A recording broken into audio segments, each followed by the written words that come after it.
সম্প্রতি টাঙ্গাইলের মধুপুর বনে একটি গারো পরিবারকে উচ্ছেদ শিরোনামে একটি ভিডিও ভাইরাল হয়। ভিডিওতে দেখা যায় বাড়ি রক্ষায় রাবার বাগানের নিরাপত্তা কর্মীদের সঙ্গে বাসিন্দাদের বাকবিতণ্ডা। এক পর্যায়ে এক নারীর ওপর মারমুখো হন নিরাপত্তা কর্মীরা।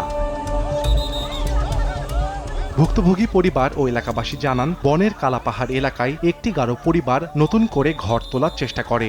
৯ মার্চ রাবার বাগান কর্তৃপক্ষ ঘর তুলতে বাধা দেয়। এ নিয়ে তৈরি হয় উত্তেজনা, হেনস্থা করা হয় পরিবারটির সদস্যদের। এ ঘটনার একটি ভিডিও সামাজিক যোগাযোগ মাধ্যমে ছড়িয়ে পড়লে সমালোচনার ঝড় ওঠে। অনেকদিন ধরে ওনারা বসবাসরত আছেন, তো একটা ম্যানেজার হঠাৎ করে কোনো বিনা নোটিশে, ঠিক আছে, অতর্কিতভাবে হামলা চালায়, একটা পরিবারকে উচ্ছেদ করে একটা পায়তারা চালায়।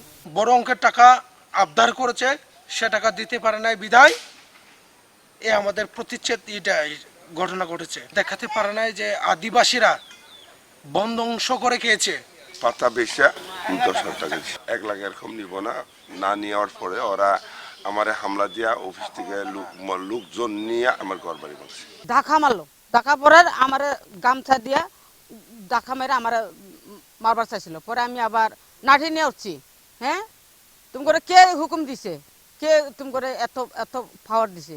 খবর পেয়ে ঘটনাস্থল পরিদর্শন করেন উপজেলা নির্বাহী কর্মকর্তা। ভুক্তভোগী পরিবারের সঙ্গে দেখা করে ঘটনার জন্য দুঃখ প্রকাশ করেন তিনি। পাশাপাশি তাদের পুনর্বাসনের জন্য 2 বান্ডিল টিন, নগদ 6,000 টাকা এবং ঘর তৈরির সরঞ্জাম বাবদ সমস্ত ব্যয় বহনের প্রতিশ্রুতি দেন তিনি। ইতিমধ্যে এটা সমাধান হয়ে গেছে, এটা নিয়ে আর কোনো সমস্যা নেই।